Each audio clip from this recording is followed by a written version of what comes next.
This was supposed to be my dream property. Mike Waters served the country for decades, and then he chose his oasis here at Grace Creek within Cumberland County. From 2012 to 2017, I was having gardens out here. I was growing a lot of stuff. But now he's left trying to figure out how to continue his love for farming amid contamination. Waters lives a mile from the chemical plant Chemours, which environmental regulators exposed in 2017 for dumping chemicals known as PFAS into the Cape Fear River for nearly 40 years.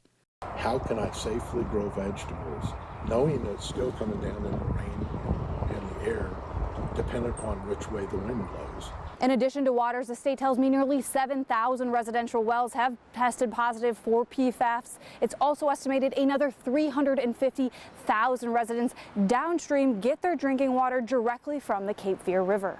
There's still a lot of unknowns about how exposure to these chemicals impact humans, but the CDC does say they may lead to negative health effects, including increased risk of cancer, increased cholesterol, and changes to the liver. PFAS is an enemy to the world. Across North Carolina, more than 400 water sites have been contaminated by PFAS, according to an ABC data team analysis of state and federal data. And across the country, our analysis finding at least 143 million Americans are potentially using tap water from water systems with PFAS contamination. These contamination sites often more likely to be in zip codes that are poorer and more racially diverse than the national average. 80% of contamination spots in North Carolina have median incomes below the national average, and 42% had a higher population of non-white residents. This opens up this big question of why is the consumer paying for the pollution problem that was created by a corporation? Scott Belcher at NC State has been studying PFAS impacts on communities, specifically wildlife, for 6 years.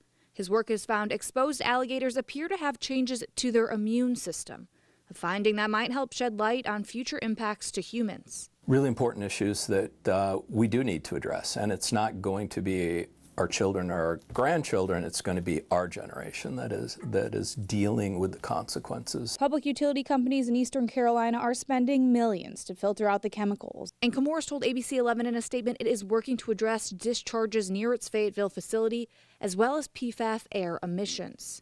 Still, Cumberland County is suing Chemours to help cover some of the impact to its residents. In the meantime, Waters received this filtration system called a GAC filter from Chemours for free. But not all contaminated wells qualify, and Waters says this isn't a long-term solution. Until a resolution for everybody that's fair comes to be, then I'm not stopping. For the I-Team, Samantha Kumar, ABC 11 Eyewitness News.